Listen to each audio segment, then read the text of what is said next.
नमस्कार दोस्तों, स्वागत है आपका वीएस क्लासेस के यूट्यूब चैनल पर। हम कोडिंग डिकोडिंग पढ़ रहे हैं बहुत दिनों से। आज कोडिंग डिकोडिंग का एक अलग सा जो टाइप है वो मैं लेके आपके सामने आया हूँ। इस टाइप को अच्छे तरीके से समझना है और इसके एक दो सवाल करेंगे अपन। बहुत ही शानदार टॉपिक है, बस अच्छे से समझना है इसको, ठीक है। तो देखें, ये टाइप जो है उसमें यह है शब्द प्रतिस्थापन द्वारा कुट लेकर, यानी कि किसी को कोई दूसरा नाम दे दिया जाता है। जैसे मैंने जिस दिन फर्स्ट टॉपिक पढ़ाया था उस दिन मैंने समझाया था कोडिंग डिकोडिंग होता क्या है। जैसे मेरा नाम चिंटू है और मैं कहूं कि आज मेरे को चिंटू के नाम से नहीं जाना जाए और आज मुझे सुरेश, रमेश वगैरह इस नाम से जाना जाए, ठीक है। और फिर आपसे पूछा जाए कि सुरेश कौन है, तो फिर आपको पता है कि सुरेश जो है वो चिंटू सर हैं, लेकिन आज उनका जो नाम है वो सुरेश है।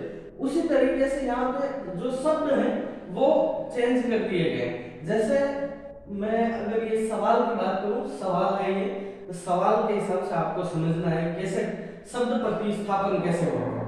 जैसे वास्तविक कलर तो कौन सा है? पीला। देखो, यदि पीला को लाल, लाल को नीला, नीला को हरा, हरा को सफेद और सफेद को काला कहा जाए तो घास का रंग क्या होगा? अब ये सवाल इस तरीके से, लेकिन इसमें इन्होंने क्या किया कि वास्तविक कलर कौन सा है? पीला, और पीले को इन्होंने क्या कहा? लाल। कलर तो है पीला, लेकिन पीले को हम आज पीला नहीं कह के कहेंगे उसको लाल, लेकिन कलर है वो पीला, ये ध्यान रखना, ठीक है। तो पीले को इन्होंने क्या कहा कि आज से इसका नाम क्या है? लाल। और लाल को क्या कहा? नीला, ठीक है। और नीला जो है उसको हम बोलेंगे हरा। इस तरीके से इन्होंने नाम चेंज कर दिए, लेकिन है वास्तविक रूप से चीज वही है, ठीक है। फिर इन्होंने सवाल पूछ दिया कि घास का रंग कैसा होगा, वो बताओ। तो इस तरीके के जो सवाल हैं वो कैसे करते हैं, ठीक है। सबसे पहले एक बार सवाल को अपन पढ़ते हैं कि यदि पीला को लाल, लाल को नीला, नीला को हरा, हरा को सफेद और सफेद को काला कहा जाए तो घास का रंग क्या होगा, ठीक है। अब इस तरीके के जो सवाल है वो कैसे करने हैं वो ध्यान से देखो। एक बार तो बिल्कुल बेसिक समझ रहे हैं, इसलिए मैं लिखूंगा, फिर अपने हिसाब से आपको फटाफट से सवाल निकालना। देखो, ये पीला जो कलर है ना, पीला, पीले को क्या कह रहा है? ये लाल। वास्तविक रूप से पीला कलर है, लेकिन पीले को ये कहना क्या चाहता है कि पीले को लाल कह रहे हैं, ठीक है। फिर लाल को क्या कह रहा है? नीला। क्या कह रहा है? नीला। नीला को, नीला जो कलर है उसको हरा। क्या कह रहा है? हरा। और हरा जो कलर है उसको कह रहा है सफेद। क्या कह रहा है? सफेद, ठीक है। और सफेद जो है, सफेद जो कलर है, सफेद कलर को ये कह रहा है काला। क्या कह रहा है? काला। और लास्ट में इन्होंने क्या किया है कि बताओ घास का रंग पूछा है। घास का रंग इन्होंने अपने से पूछा है कि भाई बताओ घास का रंग कैसा होगा। अब आपको पता है यहाँ पे हमने लिखा है कि पीले कलर को दिए क्या कह रहा है? लाल, लाल को नीला, नीले को हरा, हरा सफेद, हरे को क्या कह रहा है? सफेद, और सफेद को क्या कह रहा है? काला, ठीक है। यानी कि जो घास का रंग है वो पूछा है अपने को, तो घास का रंग वास्तविक रूप से होता कैसा है? देखो, घास का रंग कैसा होता है? हरा। कैसा होता है? हरा होता है। लेकिन यहाँ पे हरे को हरा न कह के उसका नाम चेंज कर दिया है कि हरे को यहाँ पे क्या बोल रहे हैं? ये सफेद बोल रहे हैं। क्या बोल रहे हैं? सफेद। कलर तो हरा ही है, लेकिन आज उसको हम हरे को क्या कह रहे हैं? सफेद कह रहे हैं। क्या कह रहे हैं? सफेद। तो यही है आपके शब्द प्रतिस्थापन द्वारा कुट लेखन।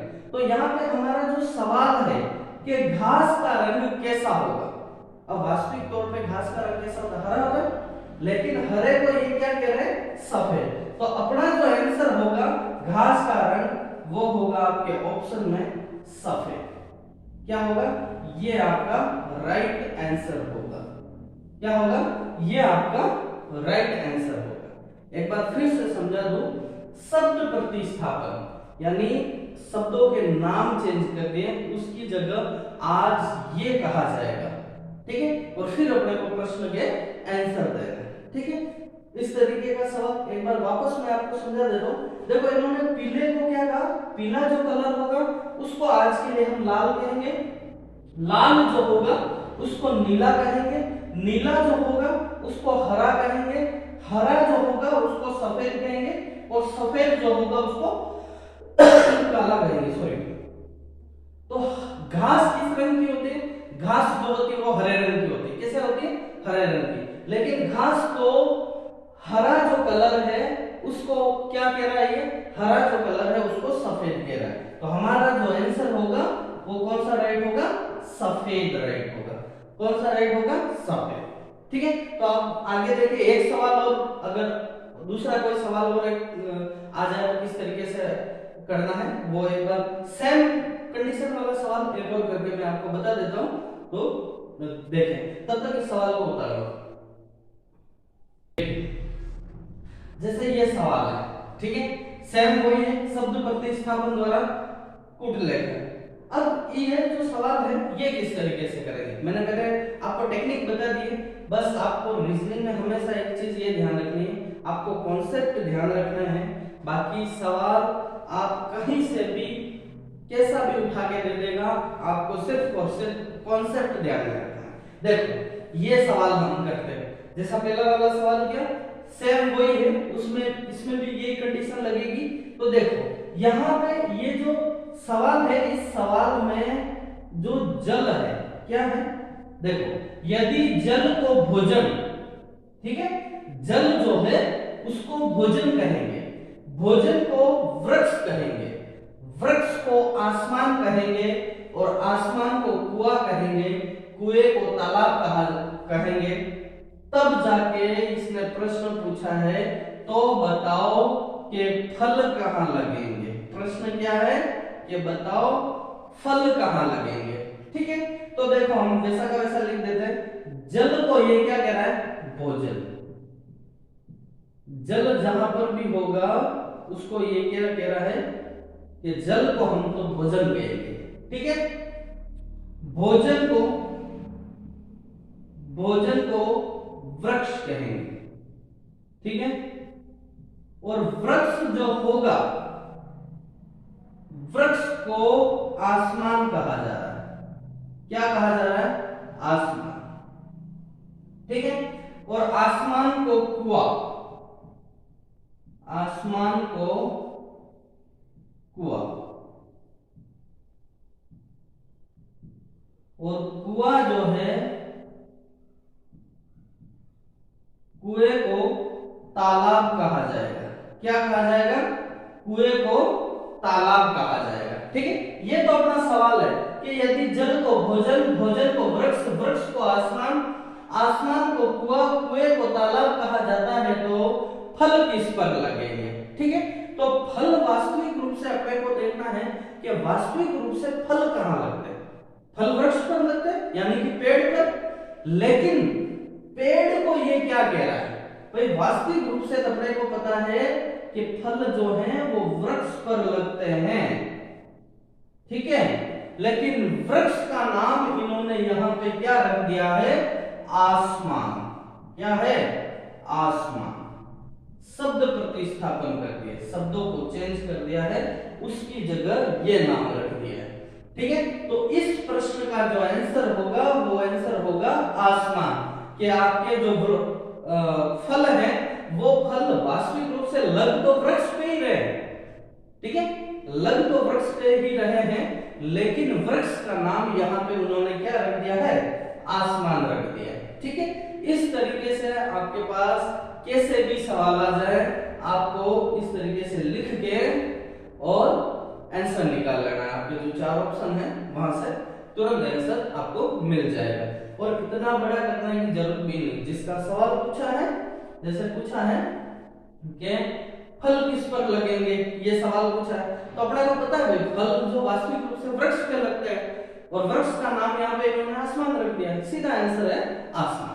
ठीक है, तो ये सब तो प्रतिस्थापन द्वारा जो पुट लेखन है कोडिंग डिकोडिंग का जो नेक्स्ट टाइप था, ये टाइप यहाँ पे हमने पढ़ लिया है। अब इसके अलग से और टाइप होंगे, वो अगली क्लास में हम पढ़ेंगे। तब तक ऐसे आप सवाल हल करें, मॉडल पेपर और किताबों में से हल करें, अपनी तरफ से भी सवाल बनाएं। तब तक के लिए देखते रहिए कोडिंग डिकोडिंग की ये जो पुरानी क्लासें हैं उनको भी देखते रहिए, और अपने छोटे भाई बहनों को भी जरूर शेयर करें, क्योंकि मैं बिल्कुल बेसिक से पढ़ा रहा हूँ, बढ़िया लिख लिख के पढ़ा रहा हूँ, सीधा फटाफट नहीं पढ़ा रहा हूँ, क्योंकि हर बच्चा टैलेंट नहीं होता।